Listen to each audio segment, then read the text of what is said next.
shut your face and stop being a pussy. And yeah, or just say he something. He wasn't the most politically Freddie, correct person in the world. Tell me a little bit about when you read the script. What was the thing that made you most interested in going, yeah, like I want to do this? For me, it was JJ and Julius. I'd seen Son of a Gun before. I really liked it. JJ has obviously the track record of a film god. So that was pretty good. That's good. And the elements of this story needed that. Because, look, I'm sure there's been other people who've tried to write World War II zombie movies. That's probably the truth.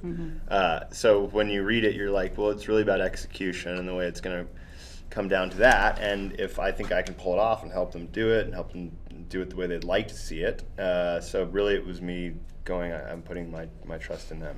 So I know you guys did like a kind of a condensed boot camp. Yeah. What was the thing that the Marine told you? Is there anything that Freddie gave you that you were like, all right, I'm going to keep this and this is going to be part of my character building that, you know, for the character? Yeah. He gave us actually like a lot of good life lessons. Yeah. I mean, it was just that having that experience was so amazing and so valuable for us as a team and as actors and forming a unit. But what do you say? Unfuck your buddy. Unfuck your buddy. That's helpful. Unfuck your buddy. Fuck your buddy. Something's wrong. It's a life lesson, definitely. Yeah, help your buddy out.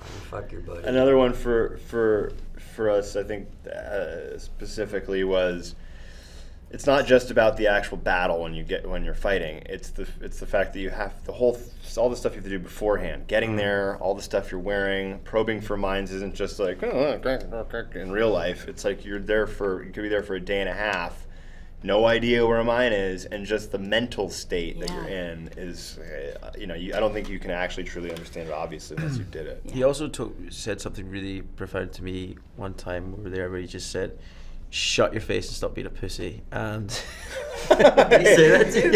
he would always just say, he would say tons of stuff like that. Right. He'd just like, yeah, or just say He something. wasn't the most politically Freddie, correct person in the world. But he knocked you into shape. He was a ball breaker. But you'd be like, you'd say something. So and so where you from? Freddie, be like, shut your mouth. Shut your mouth. Shut your mouth and sit. Well, it was also really, when we first met him, he was tough, and he wouldn't, it wasn't like, hey, how you doing, Freddie? Yeah. He wouldn't. We had to earn his respect. Right. Yeah. And now, by the end, we were, he was probably one of our biggest confidants. Yes. We could really go to him and big time he'd fight for us if he saw we were getting like too beat up or too tired. He'd step in and be like, you got to give him a break. And you knew he would tell you the truth too, which is a very important thing. There's no bullshit, and you knew that if you had I had a million questions where I was like, does that look right? Does that seem right? Does that feel right to you as a person who's seen this before? Just so that you can sell the real element of the fact that these people were there. Yeah. And then go into the genre world and you're off. But in terms of making that feel real, you had to. And it's a really good point, that, because if this isn't a World War II, it's more of a supernatural kind of movie, but there is a World War II element to it, and in that respect, you have to be respectful to that. And so having someone like Freddie Joubert who's really knowledgeable about it, who's lived a military life is really important. So I was talking to Julius, your director, about prosthetics, and he talked about, in some instances, waiting for you guys to see what something looked like. And Iain, your Chase character has a lot of prosthetics in a certain moment of the movie. When did you guys first see it, or was there a moment for you guys when he did that for you that you got a reaction where it was like, that's a real moment for you guys in terms of what you're seeing?